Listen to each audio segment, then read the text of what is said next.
नमस्कार दोस्तों, HBL power systems ये कंपनी पर हमने पहले एक वीडियो बनाया था और हमने कहा था कि ये फंडामेंटली काफ़ी स्ट्रॉन्ग कंपनी है।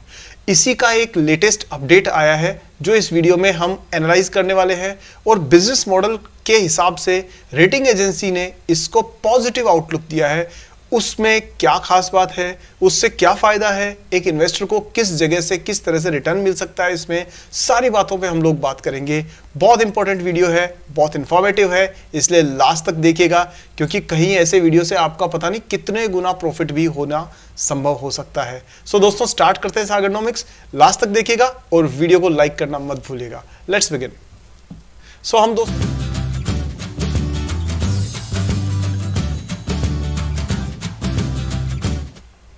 यहाँ दोस्तों हम सबसे पहले टेक्निकल्स की बात करते हैं और उसके बाद में हम चलेंगे इसके रेटिंग एजेंसी की जो रिपोर्ट है उस पर।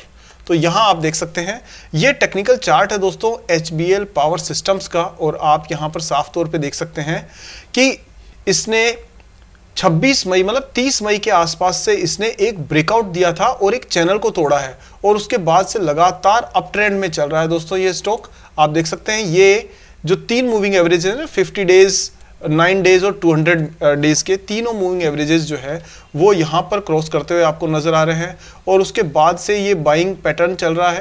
तो उससे पहले बहुत लंबे टाइम तक देखिए कंसोलिडेशन रहा है इसका और एकदम रेंज बाउंड रहा है, बिल्कुल खामोश, कोई कुछ नहीं इसमें मूवमेंट था। दोस्तों एक टेक्निकल चार्ट को समझना, उसको स्टडी करना भी एक अपने आप में आर्ट है और आपको इसकी बारीकियां जरूर पता होनी चाहिए। आप अगर देखेंगे पहली चीज ये है कि देखिए ये स्टेबल एक चैनल प्राइस चैनल के अंदर मूवमेंट कर रहा था, साइडवेज मूवमेंट बोलते हैं इसे। यहां आकर के इसने इसको ब्रेकआउट दिया है और उससे पहले देखेंगे तो वॉल्यूम कितना कम था, इतने कम वॉल्यूम पर ट्रेड कर रहा था। लेकिन यहां से कुछ ऐसा हुआ कि जो FIIs है या बड़े इन्वेस्टर्स है उनको अंदाजा लगा कि कुछ तो स्टॉक में हो रहा है। देखिए आम पब्लिक को पता पड़ा है यहां पर और जो पहले वाले जो लोग हैं जिनके पास एडवांस रिसर्च और काफ़ी बड़ी टीम है उनको पता पड़ गया यहाँ पर। तो ट्रेडिंग शुरू हुई यहाँ पर, ब्रेकआउट सिग्नल मिला यहाँ पर और जब ये इस प्राइस चैनल को तोड़ करके ब्रेक करके और ये स्टेबल ऊपर रह गया, स्टे कर गया, तो एक अप ट्रेंड की शुरुआत हुई और आप अप ट्रेंड में साफ तौर पे ये देख सकते हैं कि अप ट्रेंड करीब 45 डिग्रीज का एंगल पर चल रहा है। दैट मीन्स कि ये हेल्दी है, स्टेबल है और स्ट्रॉन्ग ट्रेंड को शो करता है। स्ट्रॉन्ग ट्रेंड इसलिए भी शो करता है क्योंकि वॉल्यूम जो है वो भी आपका राइज हो रहा है। दोस्तों वॉल्यूम का बहुत बड़ा रोल रहता है और आप ये भी समझिए कि वॉल्यूम का मतलब क्या, कि जब मान लीजिए एक देश के अंदर 140 करोड़ लोग हैं, जैसे हमारे देश की बात कर रहा हूं मैं, उसमें से अगर 1 करोड़ लोग ही वोट देते हैं और कुछ हारता है और उसके बेसिस पर कोई बीजेपी या कोई कांग्रेस या कोई पार्टी हारती है या जीतती है तो 139 करोड़ लोगों का कोई योगदान नहीं रहा। लेकिन अगर वहीं पर वोट मान लीजिए 70 करोड़ लोगों ने दिया या 90 करोड़ लोगों ने दिया तो आपने देखा कि लगभग हर कोई पार्टिसिपेट कर रहा है, तो जो रिजल्ट निकल के आएगा वो काफी अच्छे से सब लोगों की राय को साबित करता हुआ रहेगा। सेम चीज यहां पर होती है कि जब वॉल्यूम कम होता है दैट मीन्स कुछ लोग, कुछ ट्रेडर्स, कुछ इन्वेस्टर्स ही पार्टिसिपेट कर रहे हैं। लेकिन जब वॉल्यूम बहुत ज्यादा होता है इसका अर्थ ये होता है कि बहुत सारी कंपनी, बहुत सारे लोग इसमें इस ट्रेंड के अंदर लगे हुए हैं। तो ट्रेंड क्या हो जाता है दोस्तों, उससे एक तरह से कंफर्म हो जाता है और साथ में उसकी स्ट्रेंथ भी हमें पता पड़ जाती है। सो दोस्तों यहां पर आप देखेंगे कि वॉल्यूम बढ़ रहा है, इसका मतलब बहुत सारे लोगों ने यही चीज अप ट्रेंड के बारे में ही इस पे डिसीजन लेना कंटिन्यू किया है। अगर आप नजर डालें तो ये भी एक प्राइस ट्रेंड एक चैनल में चल रहा है। यहां देखेंगे तो ये नीचे वाला जो लाइन है ये आपका यहां पर सपोर्ट है और जो ऊपर वाला जो एरिया है वो रेजिस्टेंस है। अगर आप ये देखेंगे कि ये हर बार सपोर्ट और रेजिस्टेंस को टेस्ट करता है। अब अभी इस टाइम पर अगर आप देखेंगे जिस टाइम ये वीडियो बन रहा है तो इसने रेजिस्टेंस लेवल को यहां टच किया और उसके बाद इसने ब्रेकआउट भी दिया है। लेकिन क्या ये ब्रेकआउट स्टेबल रहेगा या नहीं रहेगा, तो इसलिए आपको अगले कुछ दिनों तक ये नजर डालनी है कि क्या ये स्टॉक 240 से नीचे तो नहीं आ रहा है। अगर नीचे आ रहा है तो भी एक अच्छी अपॉर्चुनिटी बनती है, आप बाई ऑन डिप्स के हिसाब से कंसिडर कर सकते हैं। और ये अगर बाउंस बैक करके और 300 से ऊपर जाके स्टे कर जाता है, यानी कि कुछ सेशंस तक कंटिन्यू करता है, इसका सीधा मतलब है कि ये ट्रेंड कंटिन्यू चलने वाला है। अप ट्रेंड कंटिन्यू, यानी कि ऊपर का जो मूवमेंट है वो कंटिन्यू प्राइस का चलता रहेगा। अगर स्ट्रेंथ की बात करें तो यहां तक, यानी कि इस समय तक इसमें RSI काफी हाई थी, यानी ओवरबोट जोन में था, लेकिन यहां से प्रॉफिट बुकिंग होनी शुरू हुई है और इसकी वजह से थोड़ा सा RSI जो है मॉडरेट लेवल पे आया है। इसका मतलब कि खरीदने की पोजीशन बन सकती है। यहां पर पहले महंगा था, लेकिन अब जैसे डिप होगा तो थोड़ा ना बाइंग अपॉर्चुनिटी बनती है। और साथ में ऑसम इंडिकेटर दिखा रहा है कि ये अप ट्रेंड को शो कर रहा है। थोड़ा सा मॉडरेट हुआ है ट्रेंड, यहां पर थोड़ा वॉल्यूम भी कम हुआ है, बट अगेन ये तूफान से पहले की खामोशी की तरह से आप इसको समझ सकते हैं। तो दोस्तों ये टेक्निकल एनालिसिस था। अब हम इसकी जो रेटिंग एजेंसी की रिपोर्ट है उसको देखते हैं। आपके लिए मैंने रेटिंग एजेंसी केयर की जो रिपोर्ट है वो खोल के रखी हुई है। तो पहली चीज तो ये है दोस्तों कि ये रिपोर्ट कब की है, ये है आपके 28 अगस्त की, और 28 अगस्त की जो रिपोर्ट है उसमें मैंने कुछ एरियाज हाईलाइट करके पहले से रखे हुए हैं। आप देखिए, सबसे पहली बात यह है कि केयर ने इसका जो केयर जो रेटिंग एजेंसी है इसका आउटलुक कर दिया पॉजिटिव कंपेयर टू आपका जो पहले क्या था, पहला था इसका स्टेबल, यहां पर लिखा हुआ स्टेबल, स्टेबल से इसको क्या कर दिया है पॉजिटिव। अब उसकी वजह बताई। अब जो वजह है वो मैंने आपके लिए यहां पर हाईलाइट करके रखी हुई है ताकि हमारा टाइम बिल्कुल भी वेस्ट ना हो। अब रेटिंग एजेंसी ये कहती है कि भाई इन्होंने इसको स्टेबल से पॉजिटिव क्यों किया है, क्योंकि significant improvement in the revenue and profits demonstrated by HBL इन Q1 of 24 बिसाइड्स, क्या कह रहे हैं, बिसाइड्स जब भी बोलते हैं उसका मतलब ये होता है दोस्तों कि पहली चीज तो सही है ही, इसके अलावा ये चीज भी सही है। देखो शब्दों का हेर फेर ना ये बहुत कुछ चेंज कर देता है। रेटिंग एजेंसी के हर वर्ड हर कोमा को आपको समझना आना चाहिए। मैं आपके लिए डिकोड कर रहा हूं कि ये कहना क्या चाह रहे हैं। ये कहना चाह रहे हैं कि significant improvement in the revenue and profits demonstrated by HBL। तो Q1 यानी अभी जो क्वार्टर चल रहा था अप्रैल से लेके और जून 24 तक का, उसमें प्रॉफिट भी बढ़ा है और रेवेन्यू भी बढ़ा है, साथ में बिसाइड्स मतलब साथ में achieving a steady financial and operational growth during FY23, कि इसके अलावा पिछले साल इसकी ऑपरेशंस ग्रोथ रही है और साथ में फाइनेंसेस जो फाइनेंशियल ग्रोथ है वो भी इसकी साफ तौर पे नजर आई है। और ये कह रहे हैं कि ऐसा क्यों हुआ है, क्योंकि बैक्ड बाय हेल्दी डिमांड बढ़ी है। Total operating income of HBL is expected to improve further in coming quarters। कह रहे हैं कि ऑर्डर्स इसको लगातार मिल रहे हैं, इसकी फाइनेंशियल परफॉर्मेंस अच्छी है, इसकी वजह से आगे इसके ग्रो करने की एक्सपेक्टेड है। अब इसमें इसकी रीजन भी बताते हैं। अब ये तो ग्रो तो कंपनी कोई भी कर सकती है, लेकिन ये कह रहे हैं कि हमने इसको पॉजिटिव क्यों किया है, उसका रीजन क्या कहते हैं। ये रीजन कहते हैं कि there is a diverse stream of revenue mitigating industry concentration risk. इसको थोड़ा सा डिटेल में बात करनी जरूरी है। देखिए दोस्तों, एक होती है इंडस्ट्री कंसंट्रेशन रिस्क। इसका मतलब है कि कंपनी किसी एक कस्टमर पर डिपेंडेंट है या एक ही पर्टिकुलर प्रोडक्ट पर डिपेंडेंट है, तो वो एक कंसंट्रेशन रिस्क रहती है। और HBL के साथ में प्लस पॉइंट क्या है दोस्तों, अगर आप इसका बिजनेस मॉडल देखेंगे तो आपको पता पड़ेगा कि ये बहुत सारी चीजों में है, यानी कि ये काफी सारी चीजों में इसका रेवेन्यू आता है, इसलिए इसमें कंसंट्रेशन रिस्क नहीं है, यानी कम है। तो अब कहां से आ रहा है, तो वो भी एक अच्छी बात है ना। देखिए मैं आपको एक छोटी सी चीज बताऊं, कुछ टाइम पहले मैंने एक वीडियो बनाया था वरुण बेवरेजेस लिमिटेड पे। बड़ी अच्छी कंपनी है, बहुत अच्छी ग्रोथ करती है, ऑर्गेनाइज्ड है, सब कुछ है और काफी स्ट्रॉन्ग है फंडामेंटली। पर दोस्तों कंसंट्रेशन रिस्क है। क्या रिस्क है कि Varun beverages limited Coca Cola Pepsi Coca single supplier है पूरे इंडिया में और आसपास के एरिया में। अब बात यह है कि पूरा business Pepsi Coca Varun beverage चलाता है, लेकिन अगर पेप्सी को कोई प्रॉब्लम हुई तो वरुण बेवरेजेस का बिजनेस मॉडल हिल सकता है। ये एक रिस्क है, कंसंट्रेशन वाली रिस्क। लेकिन अगर हम बात करें HBL पावर सिस्टम्स की, तो आप साफ तौर पे देख सकते हैं कि यहां पर ये इनके बैटरीज जो है वो जो बैटरी सिस्टम्स पावर सिस्टम्स बनाते हैं वो रेलवेज को भी जाती है, डिफेंस को भी जाती है, एयरलाइन इंडस्ट्री है उसको भी जाती है, इलेक्ट्रिक व्हीकल सेगमेंट को भी जाती है और बाकी तमाम जगह पर टेलीकॉम में भी जाती है। इस तरह से इन्होंने रिस्क को डाइवर्सिफाई कर रखा है। तो अगर मान लीजिए सपोज करो कल को कोई एयरलाइन इंडस्ट्री में कोई प्रॉब्लम आती है, जैसे आपके गो एयर में या जैसे आती रहती है, स्पाइस जेट में कुछ टाइम पहले आई। तो ऐसा नहीं है कि इनके बिजनेस पे ज्यादा असर पड़ेगा। क्यों? क्योंकि अगर वहां से बिजनेस नहीं आ रहा है तो इनका बिजनेस रेलवेज से आएगा, इनका बिजनेस डिफेंस से आएगा, इनका बिजनेस और सेगमेंट से आएगा। ये कहा है जो रेटिंग एजेंसी है उसने, कि हमने पॉजिटिव इसलिए किया है क्योंकि इनके ऊपर क्या नहीं है, इनके ऊपर कॉन्सेंट्रेशन वाली रिस्क नहीं है, ये मिटिगेट हो रही है, यानी कम हो रही है, खत्म सी हो रही है। The ratings also derive strength from its healthy order book. कह रहे ऑर्डर बुक अच्छी है इसकी, विद रेपुटेड क्लाइंट लेट। ऐसा नहीं है कि छोटे मोटे क्लाइंट है, रेपुटेड क्लाइंट से इनको ऑर्डर लगातार आ रहे हैं। That provides medium term revenue stability visibility. मतलब अगर अच्छे बड़े रेपुटेड जगह से इनके कस्टमर से ऑर्डर आ रहे हैं तो इसका मतलब टाइम पर पैसा आएगा, पूरा पैसा आएगा, पैसा डूबने के चांसेस कम होंगे, प्रोजेक्ट टाइम पे कंप्लीट होंगे। ये सारी चीजों की वजह से मीडियम टर्म रिस्क कम हो गई है। यानी कि एक तो होती है शॉर्ट टर्म रिस्क कि आज की जगह कल अगर मान लीजिए पैसा आया तो कोई प्रॉब्लम हुई। एक होती है लॉन्ग टर्म बिजनेस रिस्क, जिसमें मान लीजिए आज से 10 साल बाद की बात हो रही है। एक होती है मीडियम टर्म, 6 महीने, साल भर, लगभग इस एरिया के अंदर जो होती है। तो कह रहे हैं कि हमें जब इतने सारे ऑर्डर इसके दिख रहे हैं और अच्छे क्लाइंट से, तो इसकी आगे आने वाले टाइम में बिजनेस में रिस्क काफी हद तक कम हो गई है।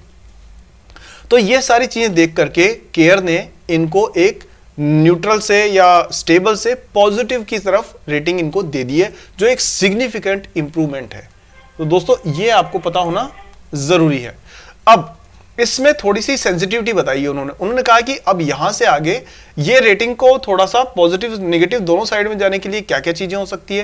पहली चीज हो सकती है कि मान लीजिए इन्होंने कहा कि इंक्रीज इन जो टोटल इनकम जो है वो अगर 1700 करोड़ रुपए से ऊपर चली जाती है और अगर पीबीएलआईटी मार्जिन जो है वो 12% क्रॉस कर देता है तो इसको और हम लोग इंप्रूव कर सकते हैं। और मान लीजिए कि ये जो रिटर्न ऑन कैपिटल एम्प्लॉयड है वो 15% से ऊपर रखते हैं, कंपनी कुछ ऐसा बिजनेस करती है कि ये रिटर्न आता है या इससे ऊपर, तो हम इसको और पॉजिटिव कर सकते हैं।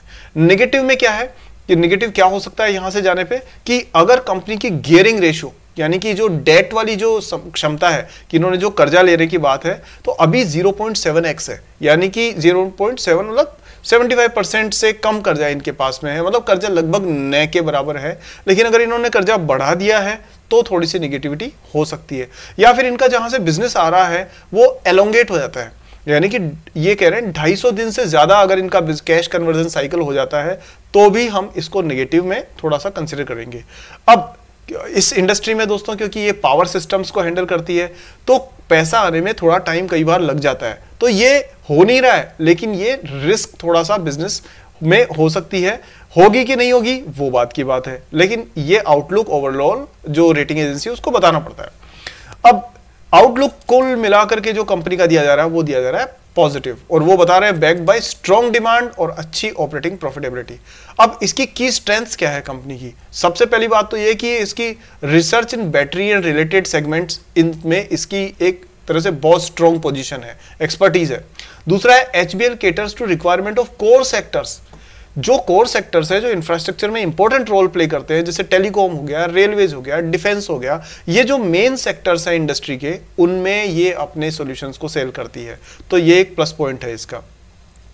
दूसरा इसका क्या है कि इसको YoY% जो ग्रोथ हुई है, ईयर ऑन ईयर जो ग्रोथ हो रही है, इसकी इनकम में 10% से ज्यादा की ग्रोथ है, 1358 करोड़ रुपए जो इन्होंने बताया है। और डिमांड कंटिन्यूसली इसके प्रोडक्ट्स की बनी हुई है, खासतौर पर टेलीकॉम सेक्टर में।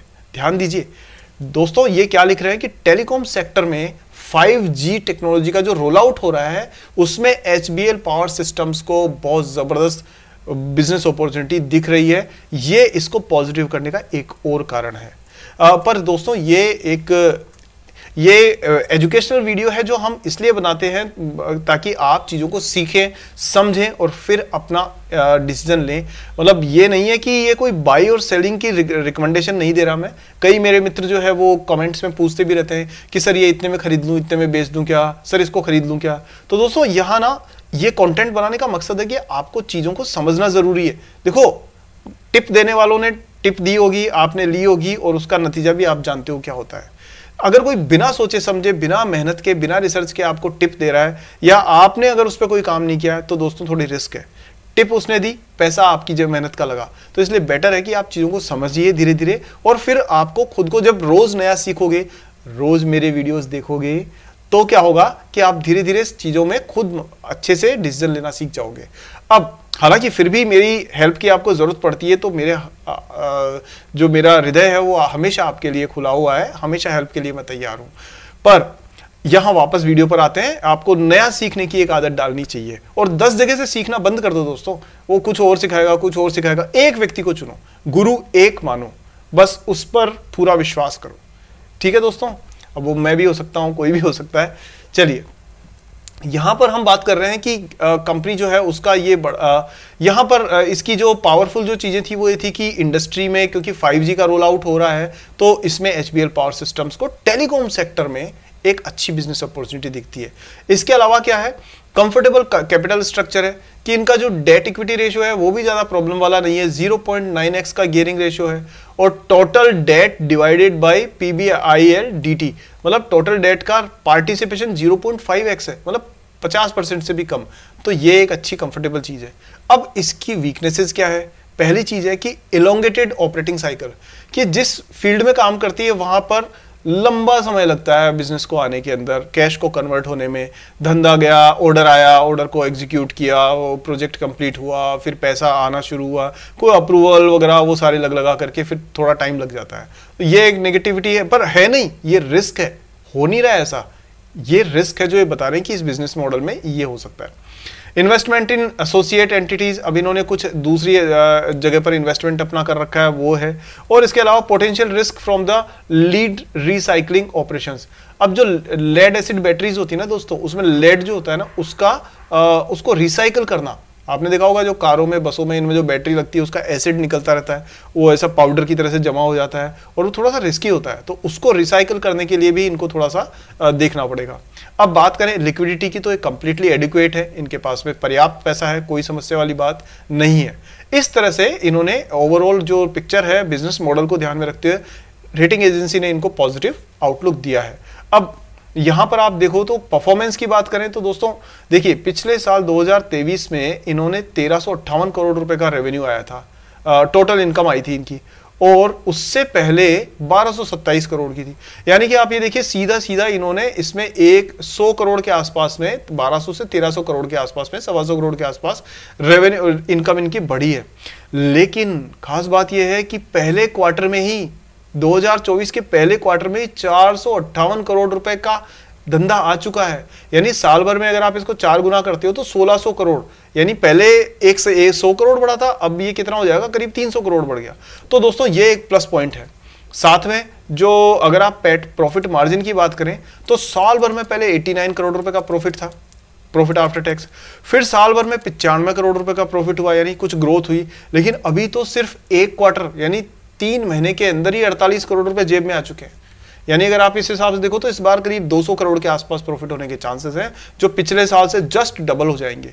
तो इस तरह से ये आप देखेंगे कि इसी सारे कारण की वजह से, और जो रेटिंग एजेंसी है उसने इसको, कंपनी को रेटिंग दी है पॉजिटिव की। ठीक है दोस्तों, तो मेरे हिसाब से ना इस वीडियो में इससे ज़्यादा लंबा करना पॉसिबल होगा नहीं। अभी मैं इसमें फंडामेंटल्स थोड़ा सा मैं एक बार डिस्कस कर लेता हूँ, फटाफट से करेंगे, लेकिन आपका कोई क्वेश्चन होगा तो फिर बाद में देखेंगे। और यहाँ देख लीजिए, फंडामेंटल हम पहले भी डिस्कस कर चुके हैं, बट यहाँ आप अपने सिस्टम पर देख सकते हैं कि ये मार्केट कैप 7000 करोड़ के आसपास की है कंपनी की, और 262 रुपए पे चल रही है। पिछले 52 वीक के आसपास ही ये लगभग, डिविडेंड 0.17% दिया है। देखिए, सेल्स की ग्रोथ पिछले 5 साल में -3%, बट प्रॉफिट की ग्रोथ 21%। मतलब चाहे धंधा डाउन हुआ है लेकिन प्रॉफिट, मुनाफा कभी कम नहीं किया इन्होंने अपना। डेट इक्विटी 0.09 है, जो लगभग नगण्य है, कुछ नहीं है। प्रमोटर होल्डिंग 59%, फुल इन्हीं के हाथ में, कोई प्लेजिंग व्लेजिंग कुछ नहीं है, टोटली कंट्रोल कंपनी के मालिक के हाथ में मालिकों के। इंडस्ट्री का पी 75 है, उसके मुकाबले में इस कंपनी का पी 56 है। तो ये साफ तौर पे इसको बनाता है अंडर वैल्यूड कंपनी, यानी अभी भी इसमें प्रॉफिट प्राइस की राइज होने की गुंजाइश है। और अगर आप इसमें बाकी फैक्टर्स को नजर में डालेंगे तो दोस्तों ये देखिए, इसका जो ईपीएस है ना वो कंटिन्यूअसली पॉजिटिव में चल रहा है। ये देखिए यहाँ ना कंपनी ने कभी घाटा खाया ही नहीं, लगातार प्रॉफिट दे रही है और ग्रोइंग प्रॉफिट दे रही है। आप देखिए प्रॉफिट की ग्रोथ कितनी जबरदस्त है। लेकिन उसके मुकाबले में ना प्राइस अभी भी उतनी नहीं बढ़ी है जितना प्रॉफिट बढ़ा है। आप देख सकते हो प्राइस में ये राइज आया है, जबकि प्रॉफिट में यहां से ये राइज आया है इसके अंदर। तो अभी भी प्राइस नीचे है, तो अपॉर्चुनिटी तो बनती है। इसके अलावा आप देखिए इस इंडस्ट्री में आप अगर इसको देखें तो ये एक तरह से करीब करीब अपनी ठीक नेक्स्ट कंपनी एवरेडी से 3 गुना बड़ी कंपनी है, तो ये इसको एक कॉम्पिटिटिव एडवांटेज भी देती है। प्लस एवरेडी इंडस्ट्री बैटरीज जो पेंसिल सेल्स और इसमें ए साइज बैटरी उसमें ज़्यादा है, और ये इंडस्ट्रीज में है, यानी कि B2B बिजनेस में ज़्यादा है। तो ओवरऑल कंपनी काफ़ी स्ट्रॉन्ग है। रिजल्ट्स की बात करें तो आप ये देखें कि इसने कंटिन्यूसली हेल्दी रिजल्ट्स शो किए हैं। सेल्स थोड़ी सी डाउन थी बट अब धीरे धीरे बढ़ रही है। प्रॉफिट में कोई कमी नहीं आई है। स्टॉक की प्राइस थोड़ी सी ज़्यादा बढ़ी थी बीच में, but it's kind of okay. और इसने कंटिन्यूसली डिविडेंड दिया है। आप ये देखिए दोस्तों, एक अच्छी कंपनी की निशानी होती है लगातार डिविडेंड, और इसने लगातार डिविडेंड दिया है। अर्निंग पर शेयर इसका यहाँ तक तो एवरेज था, पिछले सालों में इसने 3.3 मतलब 6 गुना बढ़ा दिया है दोस्तों, ये एक बड़ी अच्छी बात है। और बाकी सब चीज़ें ठीक है इसकी। अब इससे लंबा मैं वीडियो करूंगा, लंबा तो आप मुझे रोक देंगे। तो दोस्तों इसके लिए आज के लिए इतना ही इस वीडियो के अंदर। उम्मीद करता हूं कि इस वीडियो में आप ये समझ पाए होंगे कि HBL पावर सिस्टम के बिजनेस मॉडल में क्या ऐसा देखा रेटिंग एजेंसी ने जो इसको अपग्रेड किया है। काफ़ी कुछ सीखने को मिला होगा, मैं उम्मीद करता हूं इसमें। अगर कोई डाउट है तो कमेंट्स में ज़रूर पूछिए। और दोस्तों लोग रोज़ नया सीखते रहिए। हाँ, चैनल सब्सक्राइब नहीं किया दोस्तों, चैनल सब्सक्राइब कीजिए, बेल आइकन को तुरंत से ऑन करिए, क्योंकि ऐसी बहुत सारी वीडियोस आपको आने वाली है। और ऐसे शेयर्स अगर आपको मिल जाते हैं ना, करते करते रिसर्च करते करते, जो आपको मल्टीबैगर रिटर्न्स दे सकते हैं, तो दोस्तों ऐसे कुछ शेयर्स ही आपको जिंदगी बदलने के लिए काफ़ी रहेंगे। तो इसलिए इस वीडियो को खुद भी कई बार देखिए और अपने दोस्तों को जरूर शेयर करिए। व्हाट्सएप पे, फेसबुक पे, इंस्टाग्राम पे, टेलीग्राम पे, जहां भी मौका मिले दोस्तों को जरूर शेयर करिए। और वीडियो को लाइक जरूर करिए और सब्सक्राइब करके बेल आइकन ऑन कर दिया होगा आपने, बहुत अच्छी बात है। अगले वीडियो में जल्दी मिलते हैं, तब तक अपना ध्यान रखिए और जय हिंद।